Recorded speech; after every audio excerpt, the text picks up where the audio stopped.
Hello and welcome to Robinson Hall Experts Tour. My name's Laura Saunders, Marketing and PR Manager, and it is the 24th of September, and I have David Watling, Head of Commercial Property, here with me today. We are going to be talking about the commercial property market. David has been involved in all aspects of commercial property for 40 years, working in Bedfordshire, Buckinghamshire, Northamptonshire and Cambridgeshire. So welcome, David. Good afternoon, Laura. So first things first, how is the commercial property market? Yeah, good question. Quite stagnant, I would say, at the moment, which is a shame because after a quiet 2023, which is a result of many aspects really, inflation, the war in Ukraine, etc., this year, 2024, started off pretty well. We saw more activity in the retail market and the office market than we'd seen perhaps in the first 4 months of this year than we did in the whole of 2023. I think the storage and industrial market was holding up. But then as soon as the election was announced, when was that, the middle of May, I think, people started sitting on their hands, to be blunt. And not a lot happened.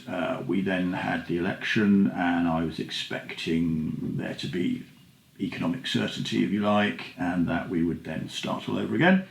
But then some holidays came, and then there was concerns about what may or may not be in the budget, which is due on the 30th of October. And as a result of that, people aren't doing anything, particularly at the moment, unless they have to. So the market is a lot quieter than we anticipated. We're obviously hoping that the budget is perhaps more positive than people think it may be at the moment. Let's hope so. Let's hope so indeed. But, of course, that's the 30th of October, and then we're getting towards Christmas. I don't want to be doom and gloom, but I strongly suspect the market will be quiet, perhaps until the spring of 2025. So when you say quiet, obviously, are you suggesting then that sellers should hold tight until then? Or, because, with any kind of property, sometimes it takes a while to bed in, and it's not like you're going to get inundated with people that possibly want that type of style of property. I mean, as you alluded to, there obviously are some types that are more popular than others. But is it worth marketing it even though it is quieter, with a view that obviously people might still look over the Christmas period? I think it depends on which sector of the market we're talking about. If we're looking at the industrial / storage sector and the units are perhaps less than 10,000 square feet in old money, there is still activity, but it is below the levels it was earlier this year. But there is still demand within the market, especially for storage facilities. The office and the retail market has quietened off and hasn't appeared to really come back since the spring of this year. However, there are people that have a need to move. Their lease may be coming to an end and they can't agree terms with their current landlord and they need to relocate, or they've outgrown, or perhaps they need to downsize. So there is activity, but it's below the levels that we would have anticipated at the beginning of 2024. Okay, and you've obviously touched on storage and office and retail. Do you find... Are you finding a particular type of property selling or letting, or you might find that different types sell better, different types let better than others? I would say the bulk of the inquiries that we receive for industrial / storage buildings tends to be on the storage side rather than the manufacturing side. And in terms of the size requirements, I would say the majority of the inquiries are 5,000 square feet up to a maximum of 10,000 square feet. We occasionally get more, but the general tone of the market, I would suggest, is sub 10,000 square feet. We are finding that there are companies also looking for additional space in addition to their current premises. Perhaps they don't want to move to larger at the moment, but they have a short to medium term requirement for storage. So we are finding there is activity in the market from established businesses looking for relatively short-term storage close to their current setup. And is that both in the sales and the lettings? Primarily lettings. Okay. I would say there are very few freehold vacant possession properties that come to the market. If they do, there tends to be a good level of demand, but funding is not as easy to achieve as it was a year ago. Interest rates clearly are quite stubborn at the moment, set at 5%, although we're hoping they may reduce a little before the end of the year.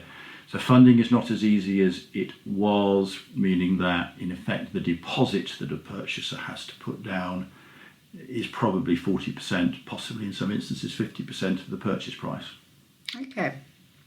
Can you see any changes on the horizon? I know that we've got the budget around the corner. Has anything been discussed in regards to the commercial market that possibly might be announced in the budget, or putting the budget to a side? Is there any other changes that possibly the government might be making? Yeah, well, look, we are hoping that the budget will not be as onerous as they're making out, the Labour government are making out. They are suggesting, at their party conference at the moment, that they are a government that's going to promote growth and to assist businesses. So let's see what happens. I don't think there's anything desperately negative that they're going to come up with in terms of letting properties. They are talking about reviewing business rates, commercial business rates, but every government's been suggesting they're going to review commercial business rates for as long as I can remember. Yeah. So we'll have to see. But Okay. Business rates can be a major factor in securing a letting of commercial premises. In what way? If the rateable value is less than £15,000 and it's the only premises that a business occupies, they can apply for something called small business rates relief. Okay. If it's above £15,000, you don't get given that opportunity, and therefore you have to pay rates in addition to rent and other outgoings. One of the reasons that some of our properties are attractive to some tenants, this is agricultural properties or former agricultural buildings that we're promoting, is that they don't attract business rates. Okay, so you've got less of an out cost. Indeed, yeah. At the start. That's good. Are business rates paid annually or monthly? They are paid monthly. Okay, so it's kind of in addition to your rent. Yeah. What advice do you have for those considering putting their property on the market for sale or to let then? Right. You only have one opportunity to sell and you want to achieve the best price. It is a bit of a lottery as to when you put it on the market or don't put it on the market, and it depends who is out there at any one particular time. If you get 2 or 3 people potentially fighting over the property, all well and good. Interest rates are going to fall, but I think they're only going to fall marginally this year, 2024. I think as we enter 2025, they may drop a little more, perhaps to 4% and a bit, but I don't think they're going to go any lower. That will act as an incentive to purchasers to enter the market again, to buy properties, which at the moment, because of the uncertainty we have with the budget and the economy generally, I think people are going to I honestly think people will sit tight. And when it comes to making a decision, obviously there's a lot of agents out there that offer commercial property services. What advice would you give to someone that isn't really sure who to use? Yeah, look, I would always get 2 or 3 agents out to look at the property and get their advice as to what they think you should or shouldn't be doing. You definitely want an agent that knows their patch and has the backup within the office to deal with inquiries. I sometimes feel that some of the larger agents, or the more prominent agents perhaps, who have more properties than others on the market in an area, they're a bit betwixt and between on occasion, because they've got perhaps 3 or 4 or more properties that may be similar to yours that they're promoting for clients. And they tend to react to he who or she who shouts loudest. Right. If they haven't got that many competing properties, I would suggest it's better for you as a landlord or someone who wants to let a property, because that agent is going to be more dedicated to trying to promote your property and your property only. Okay, that's interesting. So talk me through the process then. They've had a couple of agents round, obviously they've got advice, they can compare, they can meet, they can decide on who they preferred. What happens next? Yeah, obviously there needs to be a fee agreed. A fee tends to be a driver, I think, to be fair, as well as feeling comfortable with the agency and perhaps the person that you're going to deal with. So we need to agree a fee. There is usually a range of fees that agents will charge, but there would be a minimum below which I suspect they wouldn't be prepared to go. In terms of the process itself, once you've agreed the fee and the fact that you want to instruct a particular agent, they would then prepare draft sales particulars or lettings particulars. The terms of business letter needs to be issued and signed and returned, as well as approval of the draft marketing particulars. And once they have been agreed, approved with a particular client, the agent would place the property on their own website and various property portals, of which Rightmove is by far the leading one, but there are others, EGI, Property Link, Boxpod and others that we would utilise. But Rightmove, to be fair, probably brings about the majority of inquiries for properties at the moment. So once it's actively being marketed, we would hope to receive inquiries, obviously, which we would deal with initially, and hopefully that would then follow up with viewings. We're more than happy to do accompanied viewings on all occasions, but there are some of our clients that are happy to do them themselves or want to attend because they want to see who may be taking their property, especially if it's a letting. We would then see the process through from receiving offers, carrying out a tenant verify report, which is basically a report that, it's in terms of a letting by the way, that would demonstrate that the tenant has the ability to proceed. Solicitors would be instructed in most cases, and we would liaise with the solicitors and in effect see the matter through to completion when the party would take occupation. Okay. And management, so property management, if the landlord didn't want to, or possibly even thought about managing it themselves and then decided to not manage it themselves because there's quite a lot involved with managing any kind of commercial property, is that something that we can offer? Yeah, of course. Yeah, Robinson Hall have a dedicated management team that look after residential and commercial properties, but I head the commercial team, and we manage a variety of portfolios of properties throughout the area, be it industrial, storage, office and or retail premises. The management itself can be varied in as much sometimes we collect the rent, sometimes we don't, but we do provide the whole package.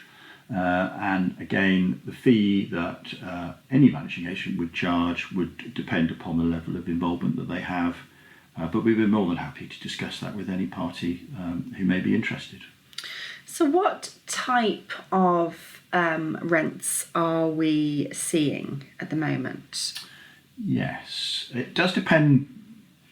In terms of the retail market, that's perhaps more volatile than the other sector. Okay. It depends on where it is and what it is.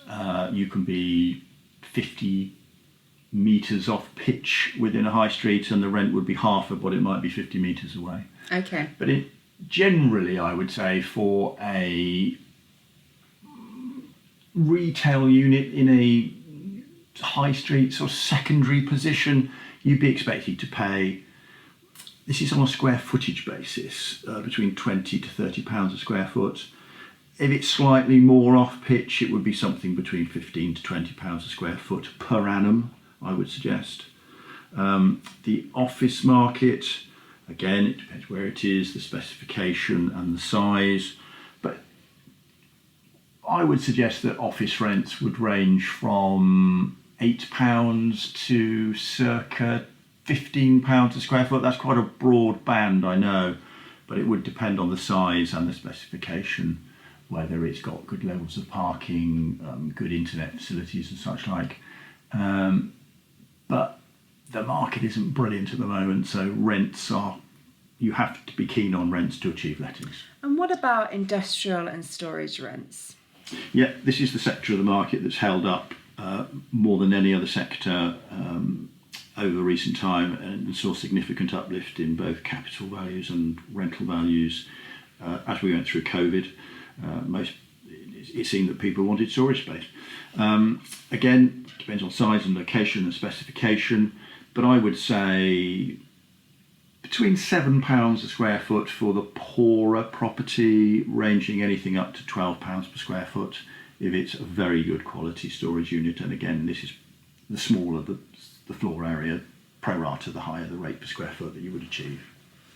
So I think it's fair to say that it does vary with each type of commercial property. So it's always worth getting a professional's advice before kind of going ahead with promoting any kind of commercial unit. So in regards to the sales market, what type of values are we seeing? Yeah, difficult to be precise, obviously, because it depends on location, specification, size, etc. But I would say retail generally would be a capital value of £150 to £200 per square foot. An office building I would expect to be perhaps closer to £200 per square foot, but again, it's very dependent on size and specification. An industrial storage unit where there is more demand than any other sector, I would say it's anywhere from £130 to £150 per square foot. A little bit more specific there, because perhaps there's been more activity in the market of late to support those figures, where there's been a lot less activity in the retail and office sectors. Thank you, David. And Robinson Hall have a range of services that they can provide. Our unique selling point is that we can help from start to finish. We've got a broad range of services. If you have, such as an empty barn that's just sat there and you're possibly considering letting it out, there are obviously various loopholes that you'll need to go through. We do have a planning department. Our commercial departments have got years of experience. As I've said, David's got 40. So we're very experienced in dealing with a variety of properties. There's obviously other agents out there. As David has said, it's worth meeting a couple. Is there anything, David, that you want to touch on in regards to what makes us special compared to some of the other agents out there? Yeah, I mean, look, just to reinforce what Laura said, get an agent out to give you an appraisal. They're always happy to come and see you in the hope that to be fair, they will get instructed, and you can do that any time, and any agent will come and see you, and that generally at no fee for an appraisal. I touched on it earlier in as much as that there are a number of larger agents that perhaps have competing properties, and they may have 5 like yours. Robinson Hall are quite bespoke in what they take on. We don't take everything on. We like to look after our existing clients and obviously look to achieve new clients. But we generally try not to have too many properties that are in direct competition. I have turned down instructions of late where I would have had say an office building that somebody wanted me to market that was within a few hundred yards of something I was already marketing, and I've said quite openly, I'm not going to do it because I'm already dealing with one around the corner. Yeah. Okay, so I guess be a bit picky and choosy as to who you market. I guess it's a bit different then. It's almost like a flip side to if you're looking for an agent, for a residential property, because a lot of people tend to go by signboards and actual presence in the area. There is a lot to be said for that, but I think you've got to be careful. Yeah. Certainly, you can look on everyone's website. And there are some that might have no properties like yours, and some might have 10, and you've just got to think, well, if they've got 10 like mine, what would get mine to the top of the pile? Yeah, no, I get you. So yeah, make sure you do your research. I think it's about the person as well. And if you invite someone over and you get on well and you like them as a person, that always is something that would vibe well with me. So I think do your research, meet a couple and go from there. But I wouldn't wait until the last minute to make that appointment with a view that the market's then going to pick up. I would I'd start the process sooner rather than later.